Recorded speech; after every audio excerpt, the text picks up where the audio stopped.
Welcome back, everyone. I'm Teacher Lisa, your ESL video instructor. Today we're going to talk about functional English. What it is, I'm going to define it for you. We're going to do a lesson about staying with people. And then we have 2 listenings for you today and 2 exercises. So let's get going. What is functional English? It is so important to understand this. If you understand what functional English is, you can actually accelerate, or your learning could improve quickly, your English language learning. Well, what is it? Functional language or functional English is language that you need in different day-to-day situations. For example, greeting, introducing yourself, asking for or giving advice, and so on. But focus on what's important for your English life. So we have some pictures here as examples. What do you find yourself doing each day? What are the situations you find yourself in? Then you need to focus on the phrases, the words, the expressions that you need to function or to do well in that particular situation or conversation. So looking at the pictures, do you like to eat out and order at restaurants often in English? Or you plan on traveling?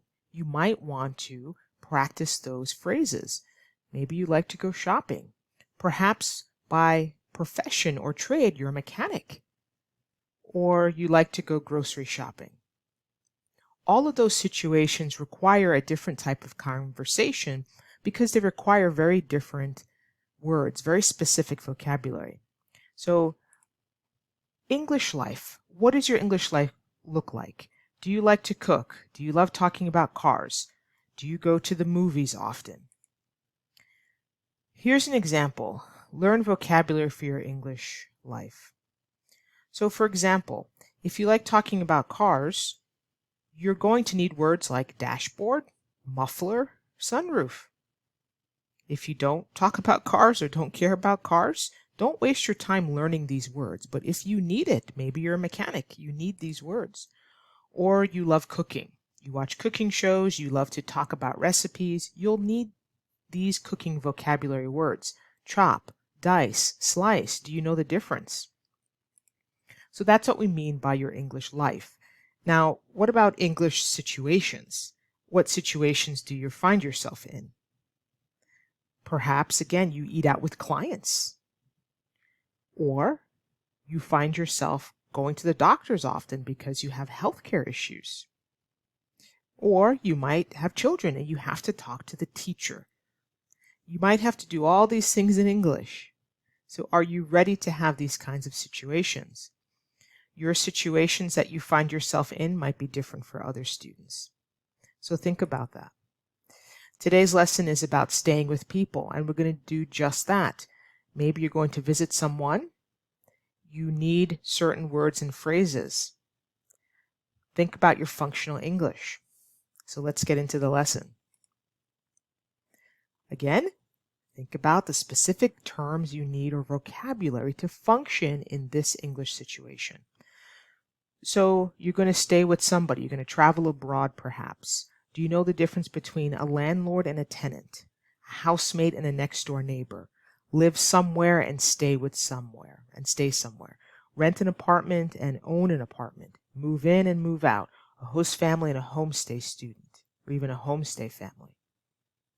Well, a landlord, we have pictures for that. The landlord is simply the owner, or it could be the person that's responsible for collecting the rent from you. So it's the owner or the organization or the company, or even a management company that collects the rent from you. So they're the big boss, the landlord, they get the money. You living there is the tenant, so you are the tenant or the renter. And your neighbor is the person that is right next to you or very close to you. So in the picture, we have 2 neighbors talking over a mutual fence. So think about those. Looking at live somewhere and stay somewhere, live somewhere and stay somewhere. So when I say live somewhere, of course it's permanent, but when somebody says stay somewhere, we know that's just temporary. Or you're going to rent versus own, move in and move out. A host family or homestay family, I've heard both. They mean the same thing. So you stay with somebody who is responsible for your meals, transportation. It could be like a cultural exchange, but they get paid. There's a fee involved. So it's a host or homestay family. They're really the same thing. I find people use homestay a lot, and there's others who just say host family. It's the same thing. And of course, you can be the student if you're staying with the host family. And on the other side, if you're the one housing the person, you're the host family. Okay, so now we have some of the words needed for this situation. Let's get into listening and seeing, could you function in this type of situation, or would you struggle to find the words needed? All right, let's continue on. Okay, we're going to do this exercise here. So we have the words that we need for this topic. So let's use them. This is called activation. It helps you remember the words when you can do some kind of exercise with them. So you can pause the video and do it on your own and check it with me after. So let's go. Number 1, John's apartment was too far from his office, so he decided to move out. I'll go ahead and get my pencil icon here. So he decided to, cross it off, move out and look for something new. Okay. So the first one is move out. Number 2, my blank visits me at the beginning of each month to collect his rent. So who is that? We said landlord. Great. Number 3, we were invited to blank with Mr. Nakamoto at his apartment in Tokyo. So we were invited to stay. Our blank was very generous. So he would be our host. Our host was very generous.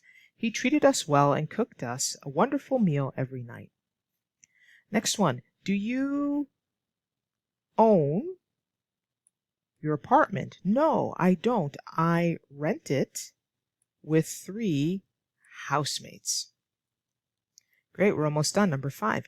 Who's that guy standing outside the house next to yours? I've seen him before. That's my new next door neighbor. He moved in yesterday. So hopefully you got 100%. So again, it's really good to be able to do some work with new words. Let's continue on. We have our listening. So here's the situation. Anad is an international student coming to stay in the U.S. and has just arrived at his host family's house. Okay, I think it's Anand. That's how you pronounce it, but we'll see. So let's go ahead and listen as he speaks to his host family, and he just arrived. So let's go ahead and listen. Ready? Hello, Anand. Come in. Let me take your coat. Thank you. It's a bit chilly out there. Yes, it's not usually this cold at this time of year. How was your flight? It was all right, a bit long, but no delays, luckily. Glad to hear that. You have a lovely place. Thank you. It's just been redecorated. Make yourself at home. I'll take you to your room in a bit. I brought you some laddu. It's a special sweet from India. Oh, thank you. That's very kind of you. I just made some coffee. Would you like some? That would be nice. Thank you. How do you like your coffee? With just a splash of milk, please. No sugar. Here you are. Are you hungry at all? No, I'm all right for now, thank you. I ate on the plane. Help yourself to a cookie then. It won't be long before dinner anyway. You'll meet Rocio at dinner. She's our other student from Spain. She's studying English at the language school. Nice. What time is dinner again? At 7. There's a booklet in your room with everything you need to know. Great. Do you mind if I finish my coffee in my room? I'm exhausted. I can imagine. Yes, of course. Follow me. How many hours was the flight? So this is a very native-like conversation. Of course, he's learning English, but he speaks well. But even on the host mom side, she asked him, how do you like your coffee? Would you know how to answer? And you notice he said, with a splash of milk. So just a little milk. So we're going to see if you understood this and the second part of this conversation. But let's play that second part of the conversation. Now they're at dinner, and remember there's another international student that's there too, Lucia. So we're going to have 3 people in this conversation. So try to follow all the speakers. We have a true and false for you. So unlike some of the other videos, I didn't show you the questions before. So listen carefully and see if you can answer the true or false. Are you comprehending these conversations? Here we go. How was your day at school, Rocio? It was great, thanks. Oh, I nearly forgot. Would it be alright if I stayed out a bit later tomorrow? Some of my classmates are leaving next Saturday and they are having a little party.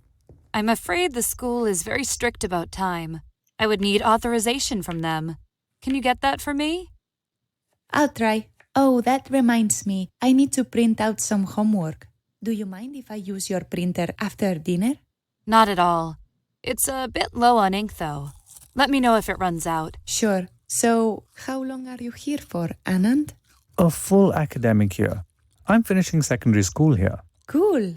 I'm only here for 6 weeks. I've got 3 more weeks to go now. Is it okay if I take your plate, Anand? Actually, could I possibly have some more, please? It's delicious. Of course, go ahead. Good. I was afraid you wouldn't like American food. I'm not picky with food at all. I do like food from home sometimes, though.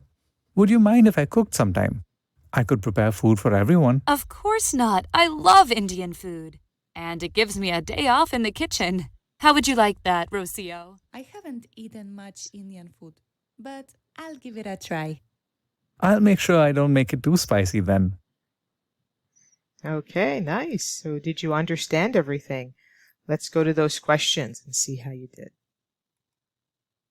So these are true or false. You just have to tell me if it's true or false. So I'll go ahead and get my pen again. And we'll put in T for true and F for false. So you can pause the video and see if you can answer. And then check it with me. Number 1. Some of Rocio's colleagues are going back soon. That's true.